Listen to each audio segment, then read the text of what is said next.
This is Mo Mackey. You are watching another episode of Studio Time, and today we're going to talk about how I process my bass guitars or my bass synths. Let's get into it.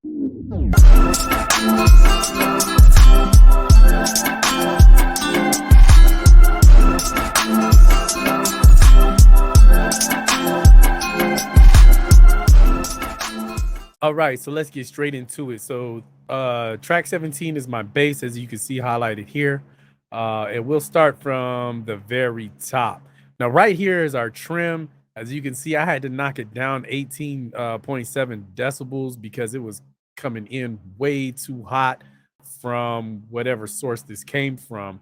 And the way that I knew that it was over, it was peaking way in the red. So with this meter, all I did was bring the trim down until I got it right here to -7. So that's the first thing that I did, was just take that trim down a bit. Then I put a tape machine on it, which this is the oxide tape. I just turned up the saturation a little bit.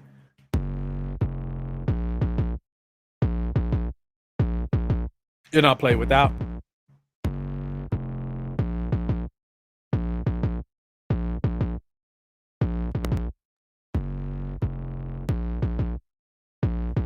It just thickens it just a little bit.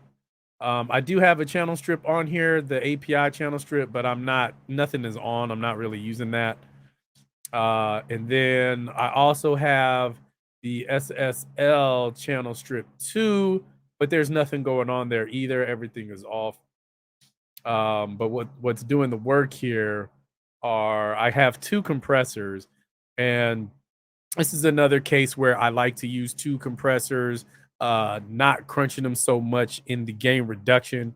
They're just both doing an equal amount, a very small compression. And I'll cut this one off so you can hear what this guy's doing. Let me cut it off first.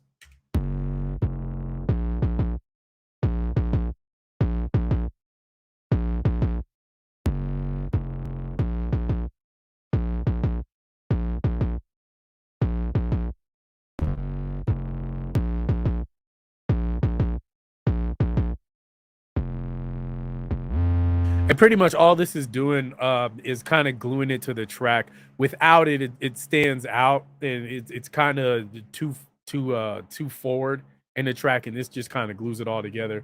And as you can see, the gain reduction here is at its peak. It's around -2, but it's staying at around -1. And at the input, it's barely, tapping -7 right there.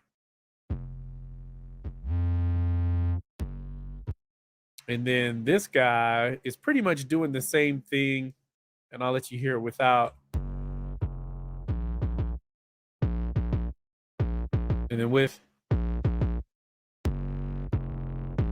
So you can see the gain reduction here is still at, this is probably going to be around -1 still. 2.0 ratio.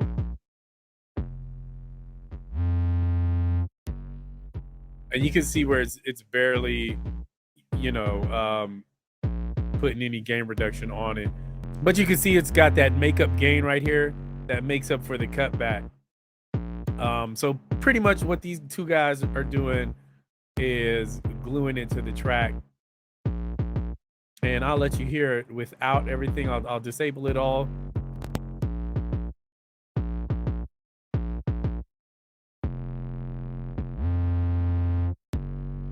And then with.